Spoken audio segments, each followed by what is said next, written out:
जन जागृति साक्षरता अभियान में आपका स्वागत है। हमने प्राइमरी की के बारे में जानकारी ली थी, जिसमें हमने देखा था कि प्राइमरी की आपकी रोज को यूनिकनेस प्रोवाइड करती है, डेटा को रिलेट करने में मदद करती है और एक इम्पोर्टेंट रोल प्ले करती है आपके डेटाबेस के लिए।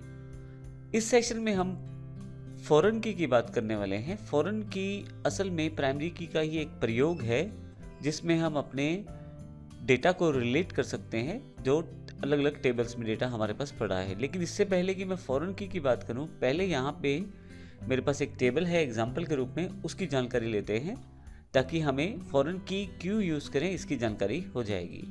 यदि आप यहाँ देखें तो आपके पास एक टेबल दिया है जिसमें सीरियल नंबर दिया गया है, स्टूडेंट नेम है, एड्रेस है, बुक नेम है, बुक इशू डेट और फाइनली यहाँ पे रिटर्न डेट है।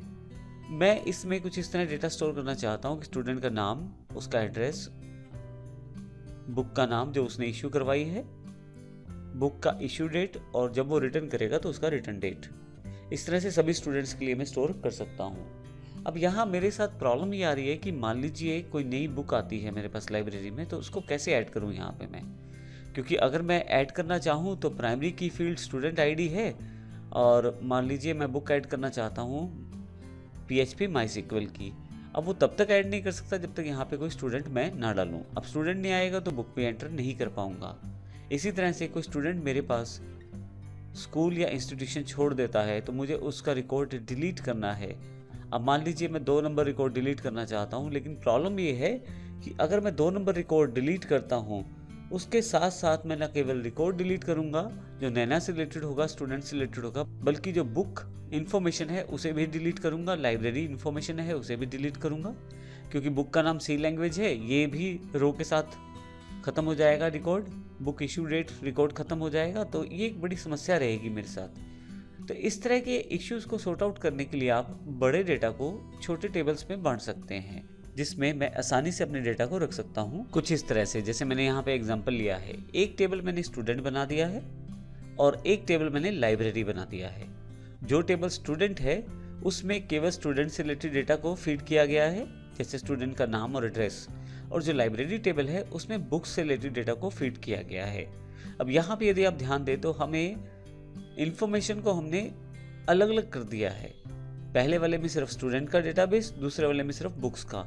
लेकिन अब जब स्टूडेंट कोई बुक इश्यू करवाना चाहता है तो उस चीज़ को कैसे रिलेट किया जाए, तो ऐसे केस में हमने टेबल को 2 भागों में बांट दिया है, पहला स्टूडेंट और दूसरा लाइब्रेरी।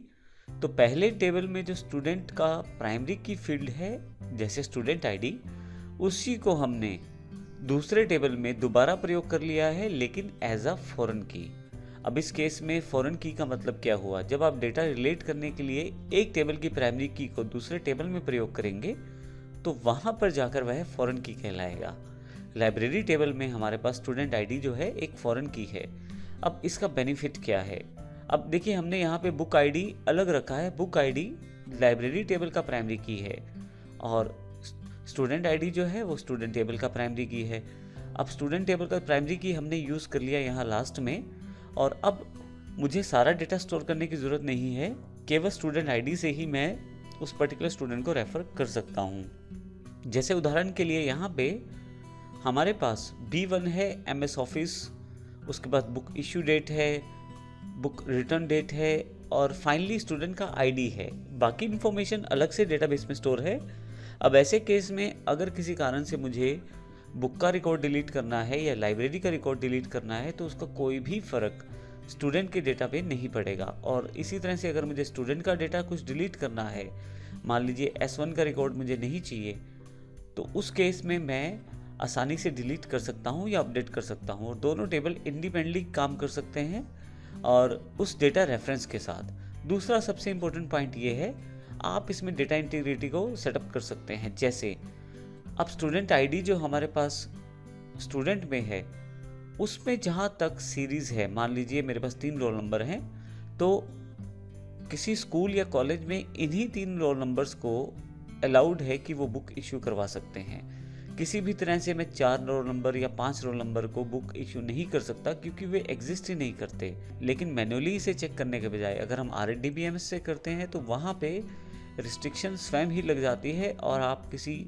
ऐसे नंबर को बुक नहीं दे पाएंगे जो ऑलरेडी उसमें नहीं है। तो इस तरह से हम आसानी से अपने डेटा इंटीग्रिटी को सेटअप कर सकते हैं। तो इस सेशन में हमने बात की है फॉरेन की है क्या, किस तरह से प्रयोग करेंगे। अगले सेशन में हम बात करेंगे प्रैक्टिकली किस प्रकार से हम इसे प्रयोग करने वाले हैं, किस तरह से टेबल्स के ऊपर इसे इम्प्लीमेंट किया जाएगा और किस प्रकार से हम इसे प्रयोग कर पाएंगे। धन्यवाद।